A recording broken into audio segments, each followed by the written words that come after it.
Hər vaxtınız xeyir olsun qrupda qardaşlar, bacılar, hamınızı salamlayıram. Həqiqəti bugünkü günləri Allah qapısını açsın, Allah yardımcısı olsun.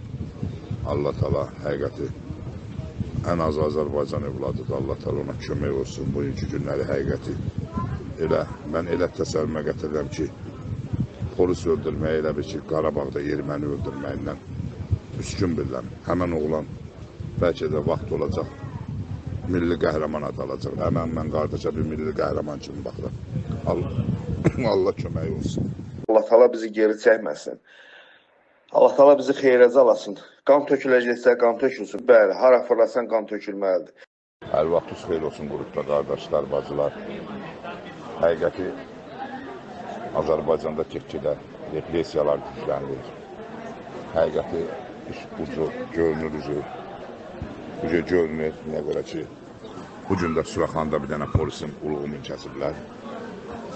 Allah var eləsin bu kütlə, bu çoxlaşsın, polisləri həqiqi bu cür nakazat olunmağı bizim azadlığımız deməkdir. Bugünkü gün polisin Azərbaycanda etdiyin o skillə erməni Azərbaycan eləmədiklərini Azərbaycan polisi bugünkü gün Azərbaycan vətəndaşını eləyir. Yer gəlsin yandırmalıyıq, dağıtmalıyıq ki, bunlar çıxsınlar, rədd olsunlar da, canımız da bezdi bunlardır.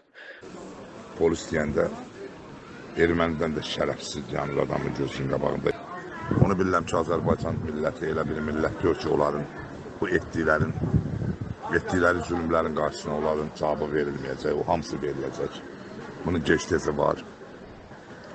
Həmən o gec deyilən bir şeyin, hər bir şeyin vaxtı var, vədəsi var. O vədələr də bu yaxınlarda əldə olunacaq.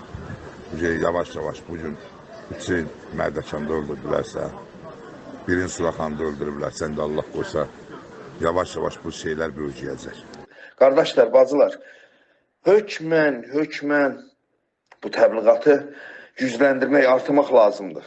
Mən deyirəm, Allahın köməkliyi ilə 2-3 ayın içində üzbəüz durub bunlarla heç olmasa vətəndaş müharibəsi adlandırdığımız Yezdi kütləri, erməniləri sənəd verib Azərbaycan vətəndaşı edənlərlə üzbəüz dayanacaq. Bu qaçılmazdır.